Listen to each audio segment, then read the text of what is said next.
కలియుగ ప్రత్యక్ష దైవం వెంకన్న హిందువులు ఎంతో ఆరాధ్యంగా భావించేటటువంటి స్వామి వెంకటేశ్వర స్వామి. ఇప్పుడు మనం వెంకటేశ్వర స్వామి సమక్షంలోనే ఉన్నాము. అయితే దాదాపు కొన్ని రోజుల నుంచి కూడా కొంత వివాదం నడుస్తూ ఉంది. స్వయంగా ఏపీ సీఎం చంద్రబాబు నాయుడు లడ్డు ప్రసాదం గురించి ఒక సంచలనమైనటువంటి విషయాన్ని ప్రకటించారు. గత ప్రభుత్వం చేసినటువంటి తప్పిదాలు అనుకోవచ్చు, లేకపోతే ప్రసాదాన్ని కొన్ని జంతువుల కలేబరాలతో ఆయిల్తో తయారు చేశారన్నటువంటి విషయాన్ని ప్రెస్ మీట్లో ప్రకటించడం జరిగింది. అయితే దీనిపై అటు ప్రతిపక్షం కానీ చాలా అంటే మేము అటువంటివి చెయ్యలేదు అంటూ చాలా విషయాలు కూడా దాదాపు ఒక వారం రోజుల నుంచి కూడా చెప్తూ ఉన్నారు. అయితే దీనిపై మనతో పాటు జాతీయ నాయకుడు సిపిఐ నాయకుడు నారాయణ గారు ఇప్పుడు ఉన్నారు. Sir good morning sir. Sir 4-5 రోజుల నుంచి కూడా లడ్డు అంటే తిరుపతి ప్రసాదము అంటే చాలా పవిత్రమైనటువంటి ప్రసాదం. ప్రపంచమంతా కూడా ప్రసాదం కొరకు అందరూ అక్కడికి వెళ్ళలేకపోయినా ఆ ప్రసాదం దొరికినా మాకు చాలు అన్నటువంటి ఒక తృప్తితో ఉన్నటువంటి భక్తులు.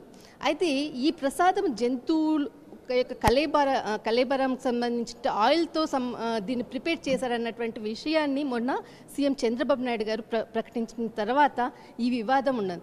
దీనిపై మీరేమంటారు సార్? ఇది టీటీడీ అనేది కేవలం ఒక తిరుపతే కాదు, అంతర్జాతీయ స్థాయిలో ప్రఖ్యాతిగాంచినటువంటి వాళ్ళు పిలిగ్రిమ్.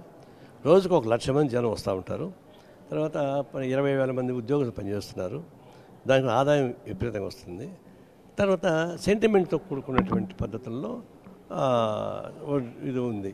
కేవలం లడ్డు అంటే అది ఒక భక్తితో విశ్వాసంతో కూడుకున్న పద్ధతి. ప్రసాదంలాగా తింటారు, దండం పెట్టుకు తింటారు, గబగబ తినరు. స్వీట్ లాంటి వాళ్ళు టేస్ట్ కూడా మాట వాస్తవం, కానీ స్వీట్ల కోసం తింటారు దాన్ని.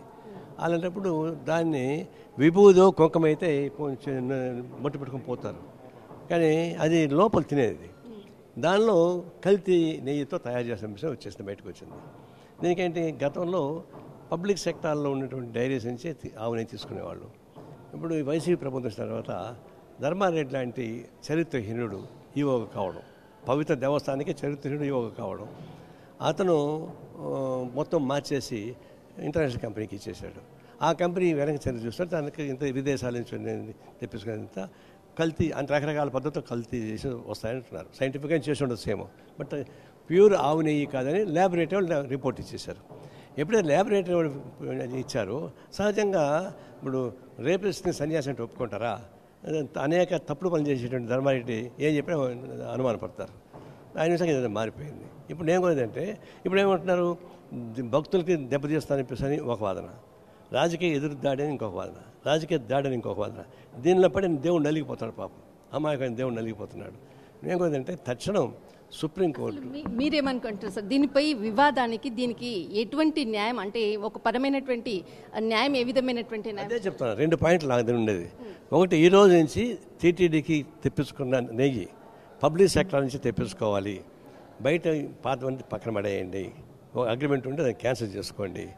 రెండవది, సుప్రీంకోర్టు సుమోటోగా ఈ కేసును తీసుకొని నిష్ణాతులతో కమిటీ వేసి త్వరగా పరిష్కారం చేయమని కోరుతుంది. టీటీడీ లడ్డు సంబంధించినటువంటి వివాదానికి ఖచ్చితంగా సుప్రీంకోర్టు ఒక సుమోటోగా తీసుకుని దీన్ని ఈ వివాదాన్ని పరిష్కరించాలి అంటూ సిపిఐ నేత నారాయణ వెల్లడించడం జరిగింది. కెమెరామెన్ ధర్మతో ఢిల్లీ.